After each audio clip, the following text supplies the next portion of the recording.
बिस्मिल्लाहिर्रहमानिर्रहीम।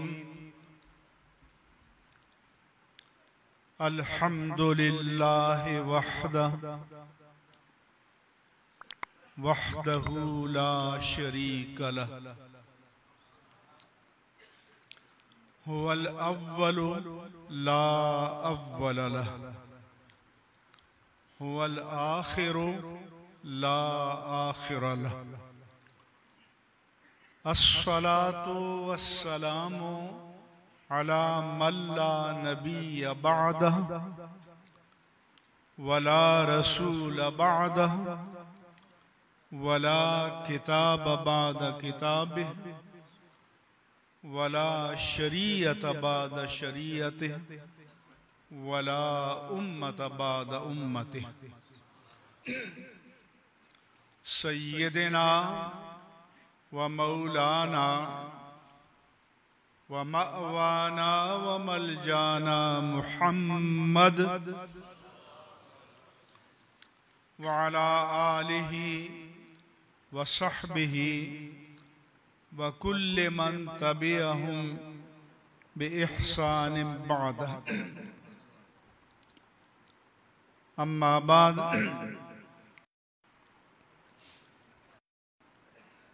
शेखुल हदीस व तफसीर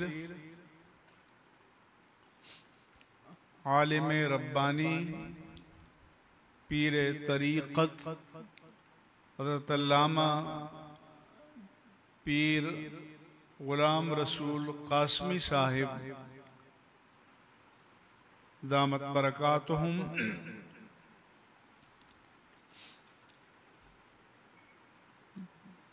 जामे मस्जिद अल क़मर के ख़तीब मुहतरम हज़रत अल्लामा रमज़ान जामी साहिब,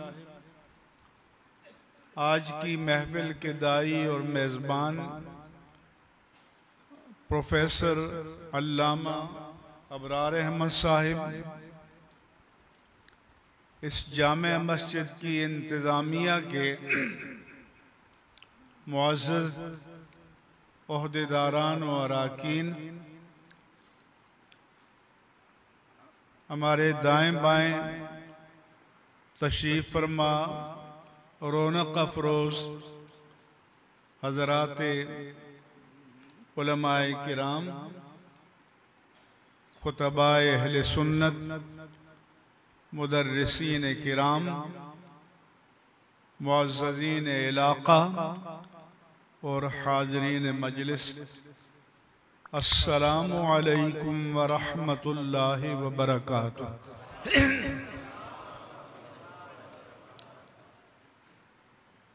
इंतज़ामिया ने मुझे बताया कि 10:45 पर गुफ्तगू ख़त्म करनी है, तो इंशाअल्लाह मैं अपनी गुफ्तगू 11:15 बजे ख़त्म कर दूंगा। आज की इस मजलिस के उन्वान के हवाले से चंद बुनियादी बातें आपकी खिदमत में अर्ज करनी हैं।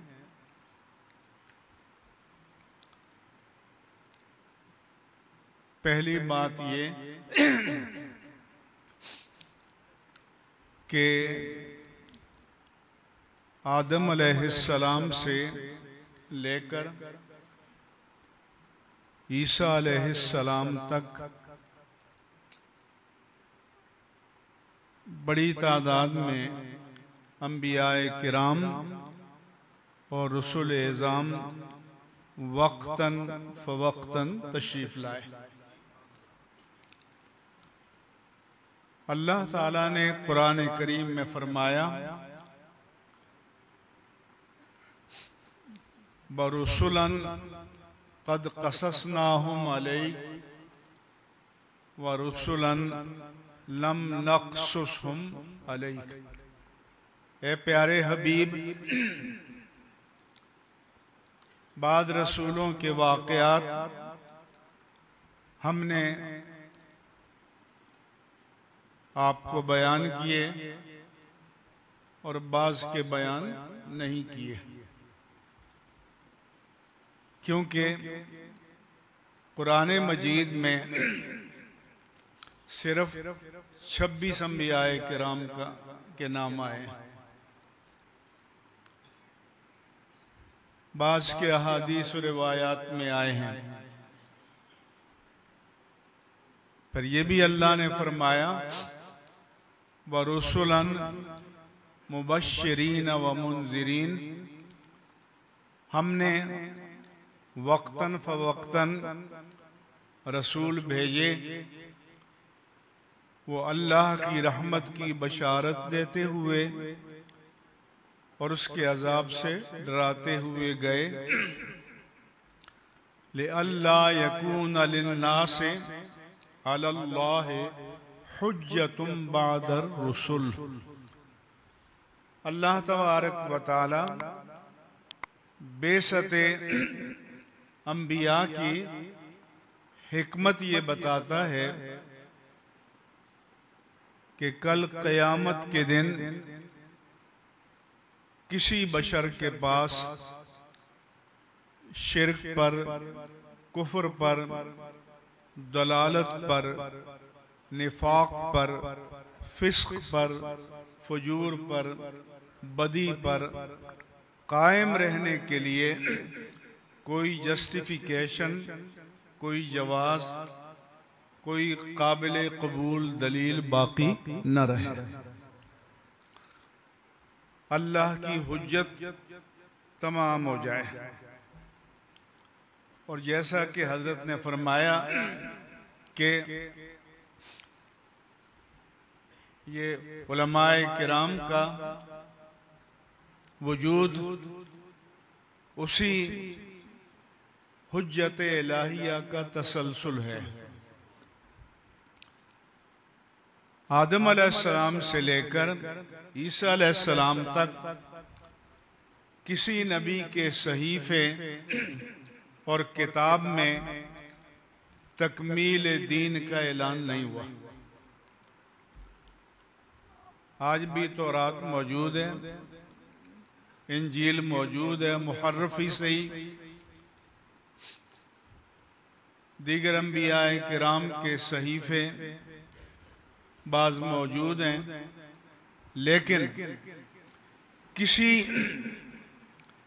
इल्हामी किताब में कुरान करीम से पहले तकमील दीन का ऐलान नहीं हुआ। तकमील दीन का ऐलान सबसे पहले कुरान करीम में हुआ। तो जब दीन मुकम्मल हो गया, अल्लाह ताला ने लास्ट वर्डिक्ट और डिक्लेरेशन जारी कर दिया। 10 हिजरी को हज्जतुल वदा के मौके पर कि आज मैंने तुम्हारे लिए तुम्हारे दीन को मुकम्मल कर दिया। व अतममतु अलैकुम नेमती, और तुम पर अपनी नेमत को तमाम कर दिया। व रदीतु लकुमुल इस्लाम दीना, और तुम्हारे लिए इस्लाम को बतौर दीन पसंद फरमा लिया। तो अब किसी और पैगाम का कोई इंतज़ार बाकी न रहा। अल्लाह ताला का आखिरी पैगाम हिदायत, पैगाम वही कुरान करीम की सूरत में और ख़ातमुन नबिय्यीन की सूरत में आ चुका है। ये कुरान करीम में वाज़े तौर पर दो टोक अंदाज में ये ऐलान आ चुका। दूसरा ये कि ये जो सूरह अहज़ाब की आयत है, मा काना मुहम्मदुन अबा अहदिम मिर रिजालिकुम वलाकिन रसूल अल्लाह व खातमन नबिय्यीन कि मोहम्मद सल्लल्लाहु अलैहि वसल्लम तुम में से किसी मर्द के बाप नहीं हैं, बल्कि वो अल्लाह के रसूल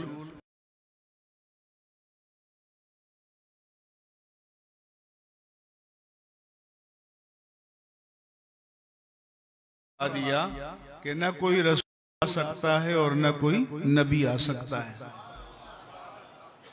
दूसरा, कादियानियों की किताबों में लफ्सी बहस के खातम है या खातिम है और ख़त्म के क्या माना है, इस बहस की कोई ज़रूरत नहीं है। बहस लफ्जी वहाँ होती है जहाँ तावील की गुंजाइश हो, जहाँ तौजी की गुंजाइश हो वहाँ बहस की जाएगी, लेकिन यहाँ किसी तावील की और तौजीह की कोई गुंजाइश नहीं है, क्योंकि कर्ने अव्वल से सहाबाए किराम के इजमाई कुल्ली कतई ने तय कर दिया कि खातमुन नबिय्यीन के माना है आखिरुन नबिय्यीन, अल्लाह का आखिरी नबी। तो अब जो जजमेंट आया है, पहले जजमेंट पर हमारे एतराज़ात थे, रिव्यू या नदरसानी जजमेंट पर और एतराज़ात आए। फिर अल्लाह ताला के फजल से उलमाए हक के इत्तेहाद और दबाव से सुप्रीम कोर्ट मजबूर हो गई कि अपने फैसले की गलती की खुद तस्दीक़ करे, क्योंकि रिव्यू के बाद आइन की रूह से जब सुप्रीम कोर्ट एक फैसले पर रिव्यू कर ले, नजरसानी कर ले, तो फिर उसके बाद नजरसानी नहीं हो सकती। तो हमने कहा कि आइन के आर्टिकल 188 में लिखा है कि अगर अदालत ये समझे कि उससे फैसले में गलती हुई है, वो खुद अपनी गलती की तस्दीक़ कर सकती है। तो हमने कहा कि खुद आप तस्दीक़ करो, ये आखिरी फैसला जो है ये रिव्यू जजमेंट नहीं है, ये करेक्शन ऑफ जजमेंट है, तस्दीक़ है। और उस फैसले में लिख दिया गया है कि खातमुन नबिय्यीन कतियुस सुबूत भी है और कतियुद दलालत भी है। कतियुस सुबूत तो कुरान है और कतियुद दलालत के माना होते हैं कि ये बात यकीनी तौर पर, हतमी तौर पर, कतई तौर पर तय है कि इसके एक ही माना है खातमुन नबिय्यीन के, और वो हैं आखिरुन नबिय्यीन। अब फैसले में लिख दिया गया है कि इसकी कोई तावील काबिल कबूल नहीं है। जिल्ली नबी, बुरूजी नबी, असली नबी, तबई नबी, तशरी नबी, गैर तशरी नबी, मसीह मऊद वगैरह, हाँ, इसकी कोई ज़रूरत नहीं है, क्योंकि खातमुन नबिय्यीन के माना कतइयत के साथ तय है कि आखिरुन नबिय्यीन है, कि आपके बाद अब कोई नबी नहीं आएगा अल्लाह के आखिरी नबी की हैसियत से आप तशरीफ ला चुके हैं और ये हमारी अदालती तारीख में अब अल्हम्दुलिल्लाह बहुत बड़ी कामयाबी है। इस पर हम सबको, आप सबको अल्लाह ताला की बारगाह में सजदे शुक्र बजा लाना चाहिए, क्योंकि अब सुप्रीम कोर्ट ने अपनी जजमेंट में लिख दिया है। शरन तो वैसे ही था, लेकिन जब जजमेंट में लिख दिया तो आईनी और कानूनी तौर पर यह बात वंस फॉर ऑल हमेशा के लिए तय हो चुकी है कि इसके एक ही माना है कि आप अल्लाह के आखिरी नबी हैं। ज्यादा बाकी सारी बहसें इररेलेवेंट, गैर मुताल्लिक, गैर जरूरी, उन बहसों की अब कतन कोई जरूरत बाकी नहीं रही। एक बात। दूसरा ये कि रिव्यू जजमेंट में और पहले जजमेंट में रिव्यू ये कहा गया कि कादियानी अपने आप को पब्लिक प्लेस में, आम मकाम पर मुसलमान के तौर पर क्लेम नहीं कर सकते। यानी पब्लिकली नहीं कह सकते कि हम मुसलमान हैं, लेकिन चार दीवारी के अंदर, घर के अंदर ये बाइंडिंग नहीं है। ये लिखा था। हमने कहा कि ये किसी भी दर्जे में काबिल कबूल नहीं है। पहली बात तो ये है कि ये चार दीवारी है, ये नहीं है, तो ये प्राइवेट प्लेस नहीं है, ये पब्लिक प्लेस है। कॉलेज, यूनिवर्सिटी, हॉल, तालीमी इदारे, ये पब्लिक प्लेस है। लेकिन ख्वाह कोई अपने घर में, क्या किसी को ये इजाजत दी जा सकती है कि अपने घर में बैठकर पाकिस्तान के खिलाफ जासूसी करे, इंडिया का जासूस बन जाए? क्या किसी को इजाजत दी जा सकती है कि कोई अपने घर में बैठकर प्राइवेसी में कत्ल गारत, दहशतगर्दी, डकैती और चोरी के मंसूबे बनाए, मनशियात के कारोबार की प्लानिंग करे? तो इन सारे जराइम को जमा किया जाए तो इनकार खत्म नबूवत का जुर्म इन सबसे बड़ा जुर्म है। इसलिए किसी को घर के अंदर भी खत्म नबूवत पर नक़ब लगाने की इजाजत नहीं दी जाएगी।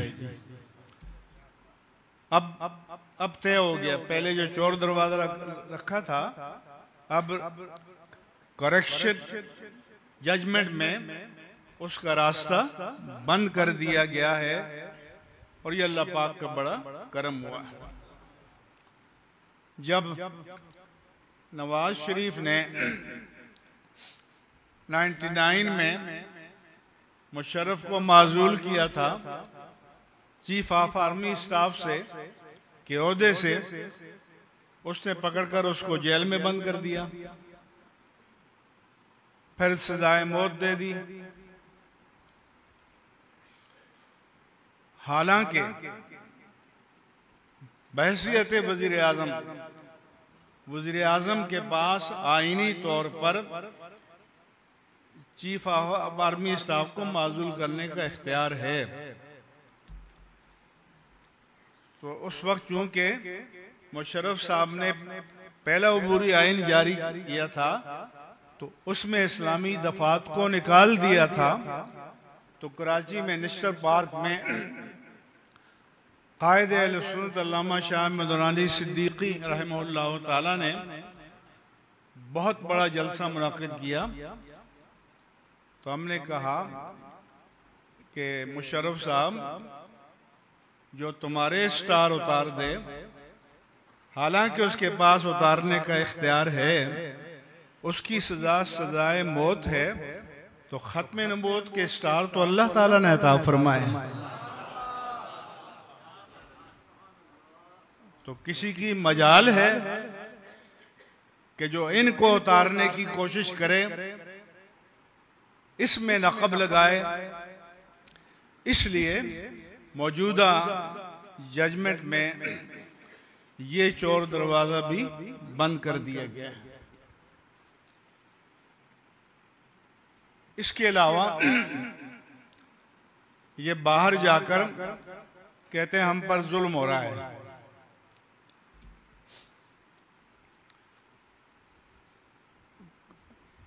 कोई जुल्म नहीं हो रहा। आपसे कोई ऐसा मुतालबा नहीं किया जा रहा जो दुनिया के तमाम मुहज़्ज़ब, मुतमद्दिन, सिविलाइज्ड ममालिक में अपने शहरियों से नहीं किया जाता। तो अब इसमें लिख दिया गया है कि कोई, सिर्फ पाकिस्तान नहीं, दुनिया के 193 ममालिक में किसी भी मुल्क का शहरी हो, जब तक वो उस मुल्क के आईन और कानून को न माने, उसको वहां पर तहफ़्फ़ुज़ नहीं मिलेगा। आईन और कानून के बागी को हुकूक नहीं मिलेंगे। हमने कहा, और इसमें लिख दिया गया है कि दुनिया के मुसल्लमा कवानीन के मुताबिक कादियानियों पर लाजिम है कि पाकिस्तान के आईन को माने, पाकिस्तान के कानून को माने, और आईन में लिखा हुआ है कि वो गैर मुस्लिम है। और सुप्रीम कोर्ट और फेडरल शरीयत कोर्ट का जजमेंट है विद ऑल क्लैरिटी कि वो मुसलमानों की मजहबी अलामतों को इस्तेमाल नहीं कर सकते, चाहे मस्जिद का उन्वान हो या कुरान पर कोई अपना टाइटल लिख दें, या नबी, रसूल, खलीफा, मसीह मऊद, इन अलामात को इस्तेमाल करने की इजाजत नहीं है अज़रुए आईन और कानून। लिहाजा वो पाकिस्तान के आईन को माने, पाकिस्तान के कानून को माने, and with in the framework of constitution and law हम तैयार हैं कि आए बैठें, आपके हुकूक का तयन हो सकता है। लेकिन आईन और कानून से बगावत करके नहीं हो सकता। और जब आईन और कानून को आप मानेंगे तो फिर अपने आप को मुसलमान क्लेम नहीं कर सकेंगे, अहमदी मुस्लिम, फलां मुस्लिम, ये नहीं होगा। अब मौजूदा जो आखिरी जजमेंट है उसमें ये बात भी कतियत के साथ तय कर ली गई है, अल्हम्दुलिल्लाह अला एहसानिही। और जितने हमें तहफ़्फ़ुज़ात मतलूब थे वो इस जजमेंट में अब शामिल हो चुके हैं। तो एक तो ये बात आपके इल्म में रहनी चाहिए। दूसरी बात ये कि हम नारे तो बहुत लगाते हैं, अपने जाम में हम सबसे बड़े आशिक हैं, और इश्क है आपका कि नातखानों और कव्वालों पर पैसे निछावर करना, यह आपके नजदीक सबसे बड़ा इश्क है। और जब से ये मूवी का कल्चर आया है तो फिर नए नए बंडल लाके, तो उन पर जो आप नोट फेंक रहे हो और एक एक रात में हजारों लाखों उनके दावे के मुताबिक,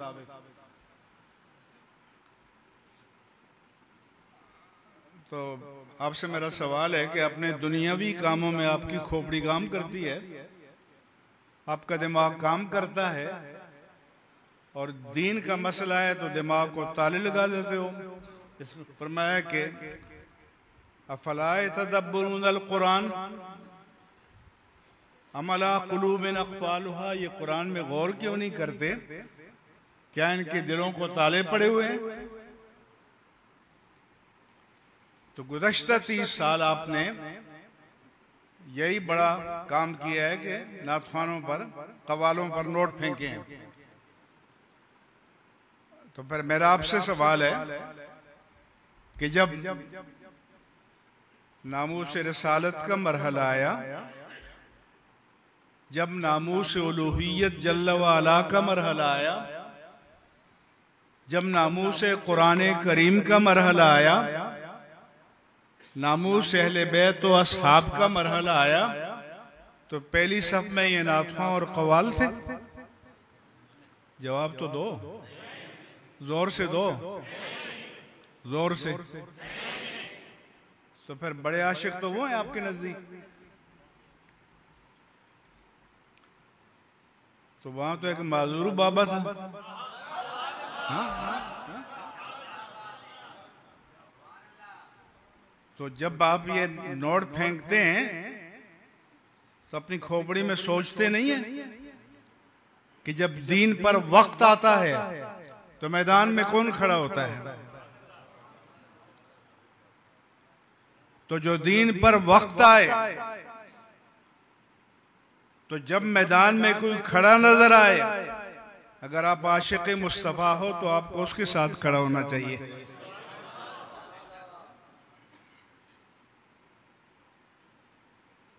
इसलिए आपसे भी हिसाब होगा कि जितने शाने दिखाते हैं नोट फेंकने वाले, क्योंकि आपके नजदीक तो बड़े आशिक वो हैं, 2 शेर पढ़ लिए, गला अच्छा है, और इसी से राफिजियत को नफूज मिला।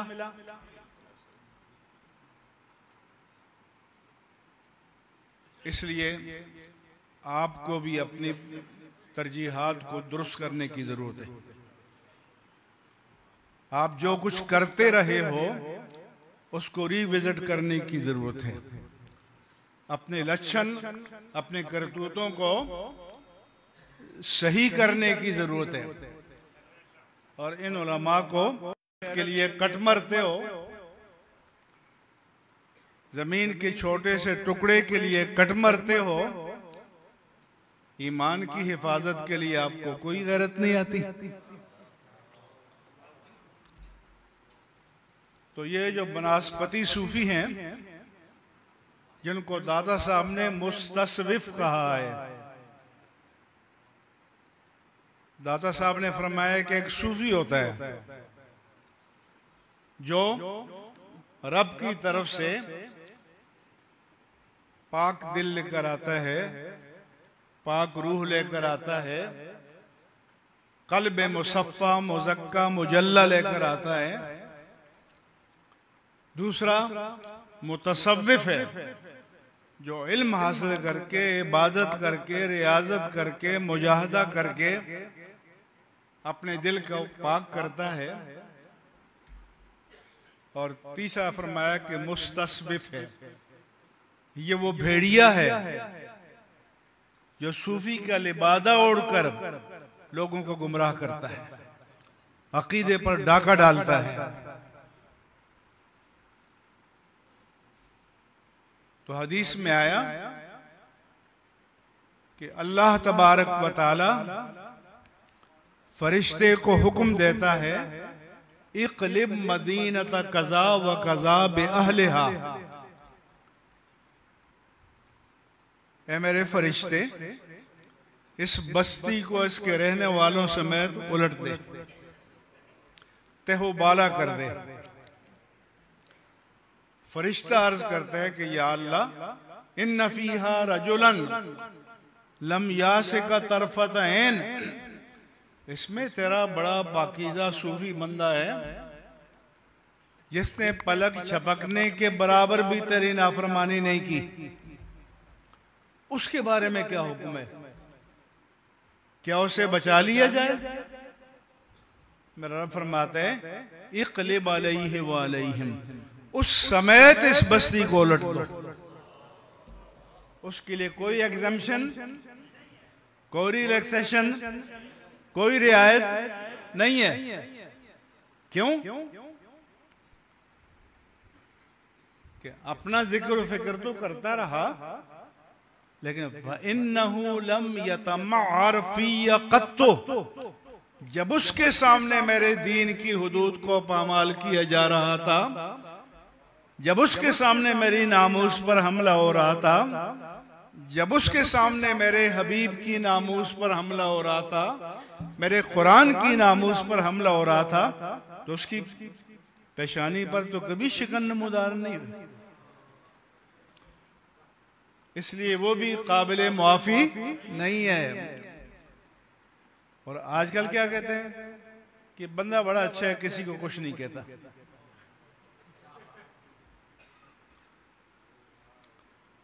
जो अल्लाह के दुश्मन को कुछ ना कहे वो बहुत अच्छा है। ये कहां से आ गया भाई? आप दीन के दावेदार हो, आप दीन के हामी हो, आप दीन के मुद्दई हो, तो आपको दीन के लिए खड़ा होना पड़ेगा। आपसे पूछा जाएगा। फिर दूसरी हदीस में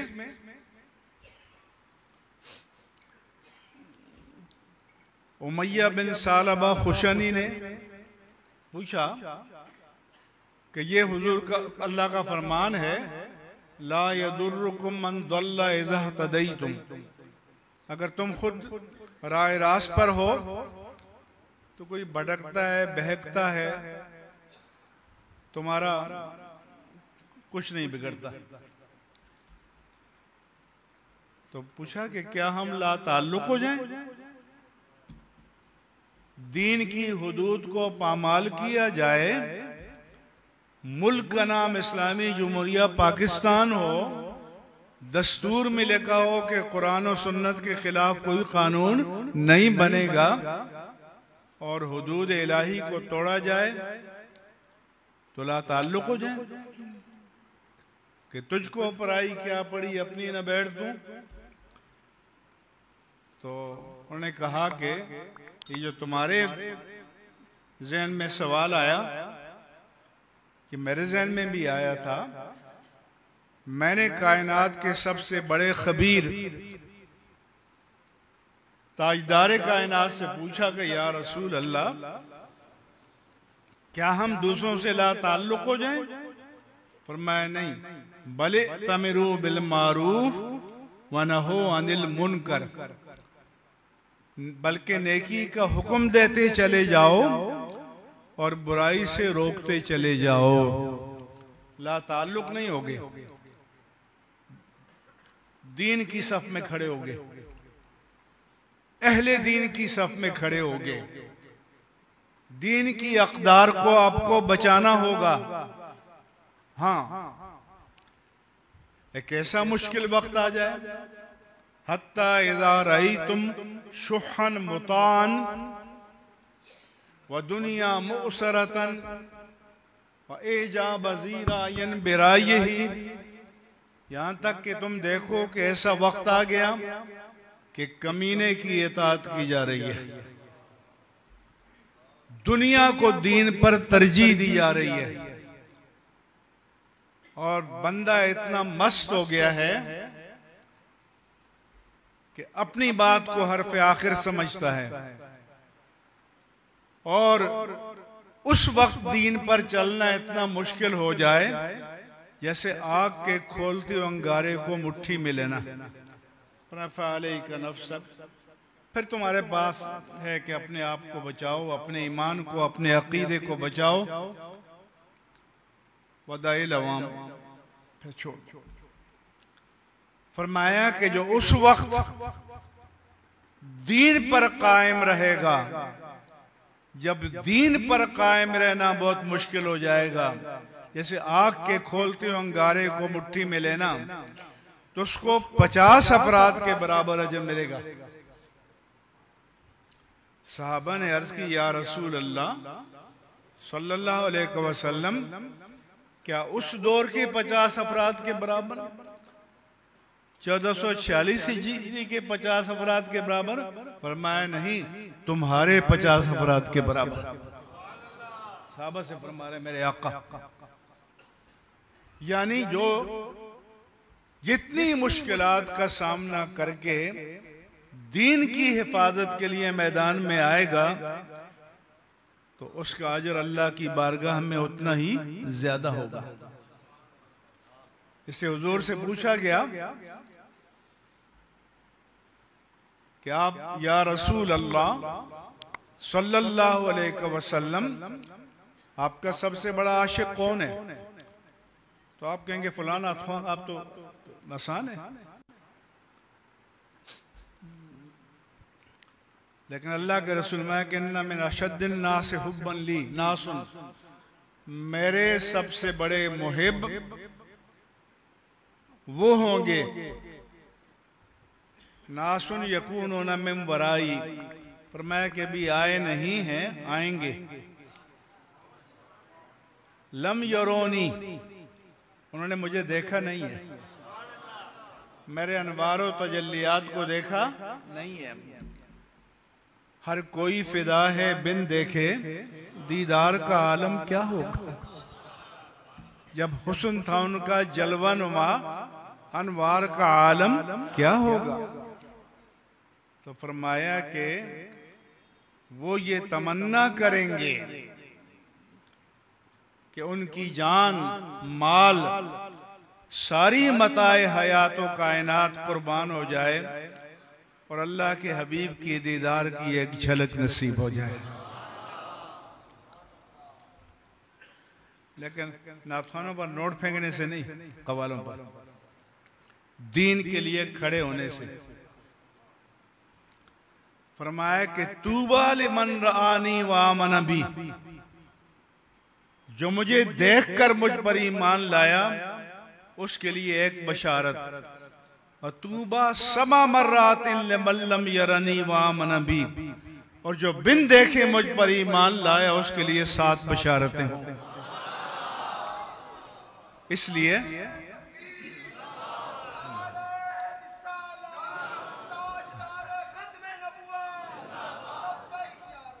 ये नबूवत नून के ज़बर के साथ नहीं है, पेश के साथ है। ताजदार ख़त्मे नबूवत है। तो इसलिए आप हजरात को दीन के तहफ़्फ़ुज़ के लिए खड़ा होना पड़ेगा। और आपकी 2 नंबरी हमने देखी है। नारे लगवाने हों तो सड़कों पे क्या बात है, पर्दे के पीछे मोहर लगानी हो फिर पर ये आशिक पता नहीं, तो फिर वो पर्दे के पीछे वाला भी सवाल होगा या नहीं होगा?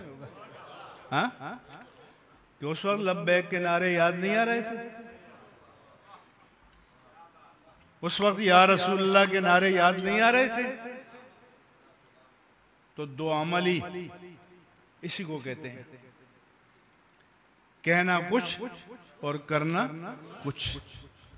जब आपके पास फैसले का वक्त आए तो दावा आपका और था, फैसला आपका और है। तो ये इधर तो ये ड्रामे चलेंगे, उधर नहीं चलेंगे। अल्लाह की बारगाह में, अल्लाह की अदालत में ये ड्रामे नहीं चलेंगे। रसूलुल्लाह सल्लल्लाहु अलैहि वसल्लम ने फरमाया था, फुल दिल तो अला अंबिया बिसित्तिन, मुझे तमाम अंबिया पर 6 चीज़ों में फजीलत अता की है। ऊती जवाम अल कलिम, मुझे जामे कलिमात का मौजज़ा अता किया गया है कि मैं 2-3 कलिमात पर एक जुमले में मानी का समंदर समो देता हूँ। वनुसिरतु बिर्रुअब मसीरत शहर, और अल्लाह ने मेरी जात को ऐसा रोब, दबदबा, शौकत, जलालत अता फरमाई है कि 1 महीने की मसाफत से नजर पड़े तो उस पर मेरे आका का रोब छा जाता है। वजुइलत लियल अर्दु मस्जिदन व तहूरा, और मेरे लिए जमीन को मस्जिद बना दिया है, यह पाक करार दिया है। पिछली उम्मतें इस बात की पाबंद थी कि इबादत सोमिया में, बिया में, कलीसा में, चर्च में, टेंपल में, सिनेगॉग में अदा करनी पड़ेगी। लेकिन फरमाया कि मेरी उम्मत के लिए ये सारी ज़मीन, रुए ज़मीन, अगर कोई महसूस निजासत नहीं है, खुश्क ज़मीन है, तो नंगी ज़मीन पर जहाँ वक्त आ जाए क़िबला रू होकर खड़े हो जाओ, नमाज अदा हो जाएगी। व उहिल्लत लियल गनाइम लम तुहिल्ल लिअहदिन क़ब्ली, और मेरे लिए माल गनीमत को हलाल कर दिया गया, मुझसे पहले किसी उम्मत के लिए हलाल नहीं था। सदक़ात का माल हलाल नहीं था। कुरान में आदम अलैहिस्सलाम के 2 बेटों का वाक़या है, क्योंकि उस वक्त माल गनीमत मैदान में रख दिया जाता, सदका मैदान में रख दिया जाता। अगर आसमान से आग आती और उसे जला डालती तो इस बात का ऐलान था कि अल्लाह की बारगाह में सदका कबूल हो गया, और अगर आसमान की आग ने न जलाया वो रिजेक्ट हो गया। कुरान में कि बतलो अलैहिम नबा अब्नई आदम बिल हक़, ए प्यारे हबीब, अपने उम्मतियों पर आदम के 2 बेटों का सच्चा वाक़या बयान कर दें। जब दोनों ने कुर्बानी पेश की, एक की एक्सेप्ट हो गई, दूसरे की रिजेक्ट हो गई, रिजल्ट आउट हो गया। अब मैं आपसे पूछता हूं, ये जो 25-25 लाख की कुर्बानियां लेते हैं, सोशल मीडिया पर नुमाइश करते हैं, मेन स्ट्रीम मीडिया पर नुमाइश करते हैं, गली कूचों में घुमाते हैं, किसको दिखाते हैं? किसी को पता है कि 25 लाख वाले की कबूल हुई या 15,000 वाले की? लेकिन अगर पिछली उम्मतों की तरह रिजल्ट आउट हो जाता तो हम किसी को मुंह दिखाने के काबिल होते? बोलो। तो फिर दुआ करो कि या अल्लाह, अपने हबीब करीम के सदक़े में जिस तरह तूने दुनिया में हमारे ऐबों पर पर्दा डाला, कल हशर में भी हमें दामान मुस्तफ़ा में पनाह अता फरमाना, क्योंकि ढूंढा ही करें सदर क़यामत के सिपाही, वो किसको मिले जो तेरे दामन में छुपा। फिर फरमाया कि कानन नबियो युबसु इला कौमिही खासा व उरसिलतु इलल खल्क़ि काफ़ा। मुझसे पहले कोई नबी किसी खास इलाके के लिए, खास जमाने के लिए आता था, खास लोगों के लिए, लेकिन मुझे अल्लाह ताला ने तमाम कायनात के लिए नबी बनाकर भेजा है। इंसान हो, जिन्नात हों, मलाइक हों, हैवानात हों, आप सबके नबी हैं। इसलिए आप फरमाते थे कि मुझे मक्के के वो पत्थर आज भी याद हैं। जब मैं लड़कपन में वहां से गुजरता तो अस्सलातु वस्सलामु अलैका या रसूल अल्लाह की आवाज आती थी। और फरमाया कि खुतिमा बियन नबियून, मुझ पर नबुव्वत के सिलसिले को खत्म कर दिया गया है। व ऊती तो शफा, और मुझे शफात कुबरा और मकाम महमूद का एजाज अता फरमाया गया है। दूसरा पैगाम कि अहले सुन्नत व जमात में कोई नासबी नहीं है, कोई खारजी नहीं है। ये सब ड्रामे क्यों? कि अहले बैत अतहार की कोई तारीफ करे, हमारे ईमान को तक़वियत मिलती है, हमारे कल्ब और रूह को तस्कीन मिलती है, हमें राहत मिलती है। अहले सुन्नत व जमात में ये इजमाई मसला है।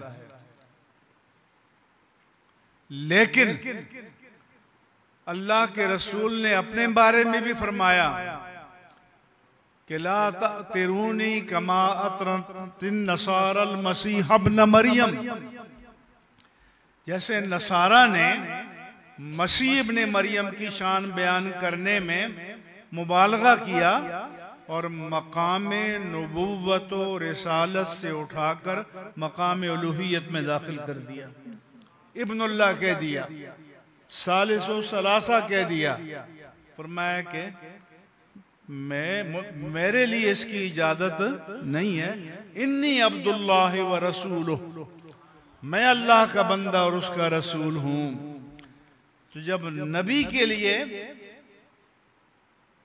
शरीयत की हुदूद से मावरा इजाजत नहीं है तो गैर नबी के लिए हो सकता है, अहले बैत अतहार के लिए हो सकता है, असहाब के लिए हो सकता है, औलिया के लिए हो सकता है, किसी के लिए नहीं हो सकता।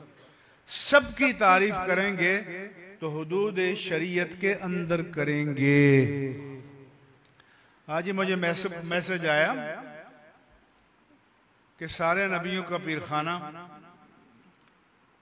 सईदा फातिमा ज़हरा का आस्ताना, ये कहां से आ गया?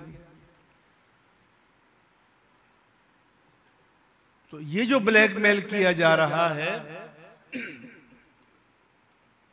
अहले बैत अतहार के नाम पर, हुदूद शरा से मावरा किसी भी दर्जे में कबूल, जवाब भी दो, किसी भी दर्जे में कबूल नहीं है।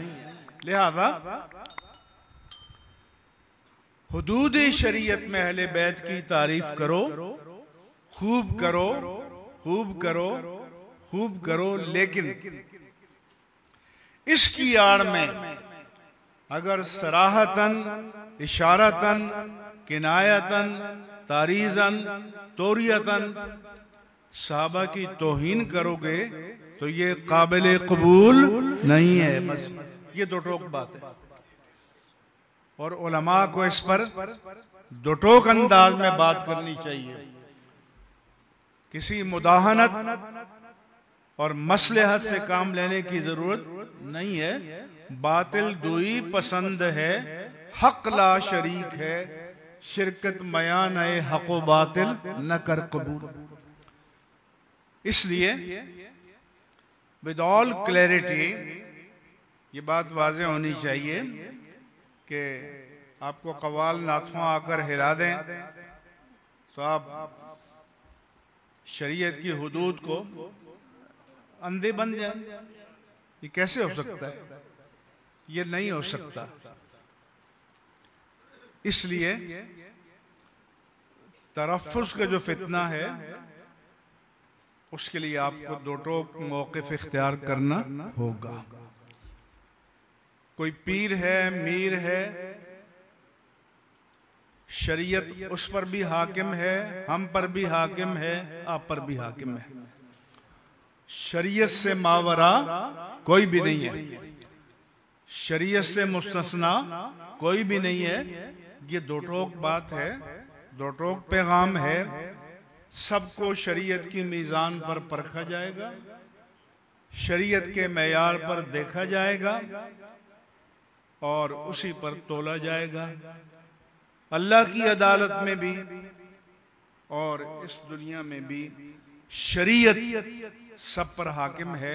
और उलमा को मेरा पैगाम है और मेरी जिंदगी का तजुर्बा है, हालात कैसे ही क्यों न हो, दीन पर इस्तिकामत के साथ खड़े हो जाओ।